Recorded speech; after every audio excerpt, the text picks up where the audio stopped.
I'm your tongue-tied mispronouncing goddess of history, the history maven, and I am so excited that you joined me for another episode today. In this video, we'll be talking about the history of the nine-tailed fox. Every culture has its mythical monsters, from ancient beasts like dragons and Cerberus to more recent cryptids like Chupacabra and the Jersey Devil. But could they turn into a sexy woman that feasts on a man's life force?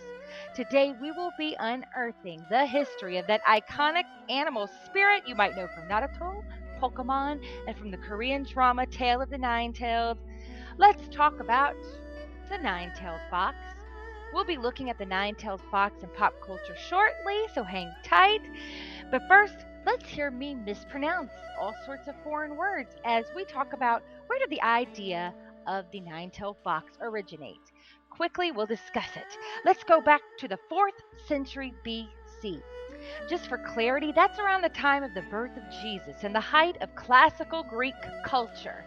There was a text called the Classic of Mountains and Seas. It was compiled by several authors throughout the early Han Dynasty in China, and it told of magical lands and creatures like the Nuas and the Lushu. I told you I was going to butcher things. Think of this book as the original fantastical beast. From this text, we get the earliest mention of the nine-tailed fox. The text states 500 leagues farther south is a mountain called Mount Duck Beauty. Gold and jade are abundant on its summit, and the lower slopes are numerous needle stones. There is an animal here which looks like a fox, and it has 9 tails. It makes a noise like a baby. It devours humans. Ooh. Compared to other beings that were being described in the classic of mountains and seas, such as the fishmen, whose tears turned into pearls and whose body oil could keep a lamp burning for centuries, the nine-tailed fox, compared to this guy, was fairly unimpressive. But the story and the myth behind the nine-tailed fox grew. So let's jump 700 years into the future to the Tang Dynasty. People have always been fascinated by objects in the night sky, but during this time period, the Myokan cult turned stargazing into a religion. Japan's royal court even embraced this mystical cult with the promise that the devoted could shapeshift into deer and they could effect great change in the world. The Myokan built on the nine-tailed fox myth. In their stories, they said that the nine-tailed fox could morph into human form easily by worshiping the Ursa Major. That's the Big Dipper. And of course, they had to find a human skull to wear. Easy. This magical idea of the nine-tailed fox grew in popularity, particularly when apocryphal stories of the beloved Chinese king Yu the Great spread throughout the continent. Apocryphal means fake, by the way. And these tales, Yu the Great was already getting help from dragons and demons to save the world from flooding.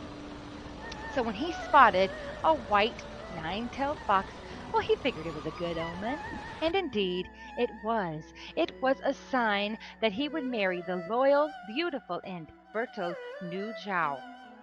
The poet Gu Po was sitting around daydreaming about this shape-shifting fox, and he started fantasizing, early furry that he was, that the nine-tailed fox in human form was probably pretty smoking hot.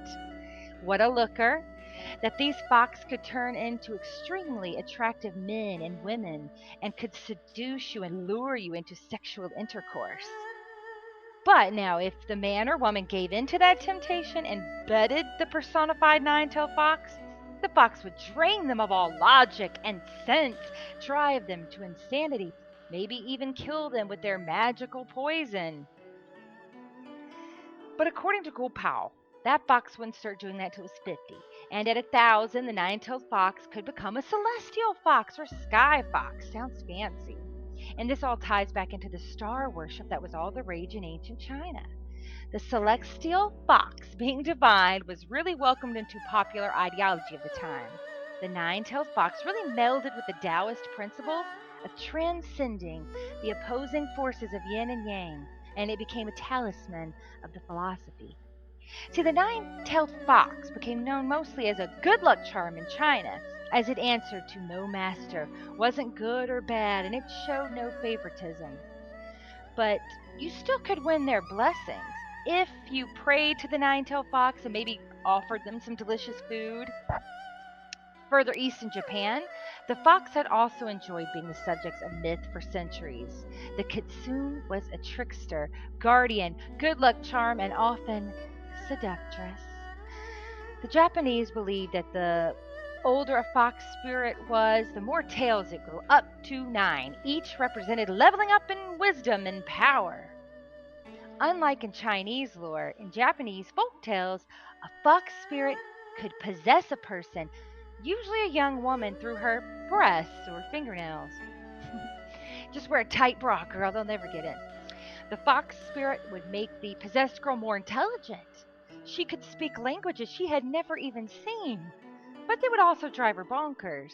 And the possessed girl would get so extremely hungry for tofu. Ugh, a plant based demon. I love it. The person possessed by the kitsune had to be exorcised.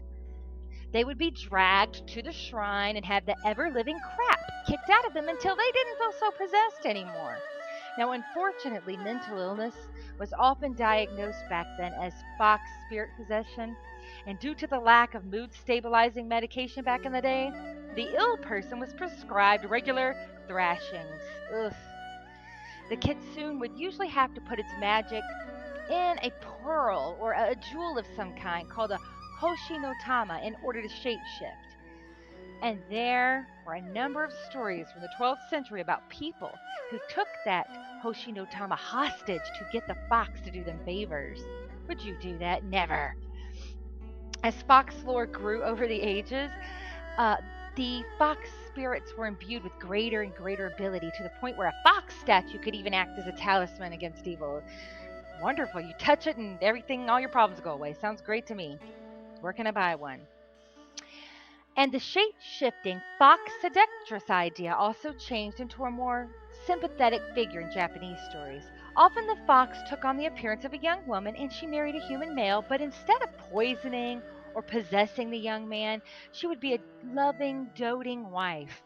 Most frequently, the young man would discover the fox's secret and he would find himself abandoned by his fox wife, and he had to go back to his village with a really embarrassing story to tell his parents. Now, if the kitsune woman and man had a good marriage counselor and they worked through their issues, well, they might even have a couple of kids together. But those kids wouldn't be a bunch of normies. They typically had supernatural abilities that made them exceptionally popular at university. The real magic happens, though, when a kitsune marries another fox spirit. Then you get a sun shower. That's when it rains on a sunny day. And a sun shower means good luck for anybody who sees it. In Korea, the fox spirit is known as kumiho or gumiho, and it takes on the shape of a cute girl. So she lures boys like they do, and then she nibbles on their livers like you do. If the boy is lucky, the kumiho will drop a yule gusel. I told you I was going to butcher this. A yule gusel in his mouth via a kiss. It's like a marble of knowledge. Well, they can use which they can use this to steal some of the human's knowledge, or that little marble can be swallowed by the human and you then consume the fox's powers. Gross.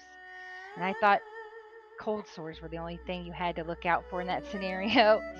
In Korea, the nine-tailed fox is typically viewed as a horror movie monster, just straight up bad news. But if the gumiho can fight the urge to snack on a human for 1,000 days, well, then it could become human itself. Magical foxes even made it into European folklore and literature, but let's talk specifically about the nine-tailed fox in more modern pop culture, like the globally loved video games Majora's Mask and the fun American cheese fest shows like Supernatural and Teen Wolf. The fox spirit craze kicked off in 1994 with the Korean film Gumiho, in which a half fox, half human girl must drain the man she loves of his life force if she wants to achieve a completely human form. But I personally first heard about the nine-tailed fox legend via the 1996 trading card game and anime Pokemon. Vulpix is a small kitsune who evolves into Ninetales. Ninetales has the ability to hypnotize its opponent, spew flames from its mouth, and shoot red beams from its eyes. Some of the lore from Pokemon says that Ninetales is a reincarnated iteration of 9 United States, and if you grab one by its tail, you're going to be cursed for 1,000 years. Don't do it. Yu-Gi-Oh cards debuted their Nine-Tailed Fox card in the year 2000. So let's talk about Naruto. It debuted in 1999, and the anime followed up in 2002. And our nine-tailed fox there is Karuma. The nine-tailed fox demon is sealed inside of the title character at birth, which gives Naruto some pretty amazing abilities. The 2010s were actually a golden age for the nine-tailed fox because we had Korean romantic comedies such as My Girlfriend is a Gumiho, and more dramatic works like, I'm trying to say this, Guga Uaseo or Gu Family Book, which focuses on the fox spirit's quest to become human, or Gumiho, Tale of the Fox Child, the fox's child, which is about a shape-shifted fox having to conceal her true nature to protect herself and her child. That sounds wonderful, actually. I'm going to watch that. Ari, the essence-sucking nine-tailed avatar in League of Legends, also debuted in the 2010s. The popularity of the nine-tailed fox trope has only grown since the 2010s, with the drama series like Korea's hugely successful Tale of the Nine-Tailed and the American-made Uma starring Sandra Oh. In March of 2022, something truly interesting happened to the legacy of the nine-tailed fox. The ancient killing stone of the Japanese Nasu Mountains split open due to weathering. The stone was, according to legend, the corpse of a nine-tailed fox that had possessed a woman named Tamamo no Me, and she had been slain by a warrior named Muranosuke to destroy that evil fox spirit. In the 1600s, it was added that anyone who touched the rock would be cursed for 1,000 years. Some believe the evil fox spirit is now free to wreak havoc on a new generation thanks to the rock cracking. But hundreds of years ago, a Buddhist monk who lived during that time said he exorcised the fox right out of that stone. So you shouldn't have to worry about it. If he did his job right, it is just a broken rock. Now, as a huge fan of myths, legends, fairy tales, and folk tales, I'm thrilled to see ancient stories being relevant in our modern world. These stories tie us to our ancestors and enrich our lives with a sprinkle of much needed magic. My question for you is, where did you first hear about the nine-tailed fox? Do you have any myths, legends, or stories from history you'd like me to make a video on? Just let me know in the comments, as well as feel free to correct all my mispronouncings. Thanks so much for sticking around for the History Maven. I can't wait to see you in the next episode. Have a great day, everybody!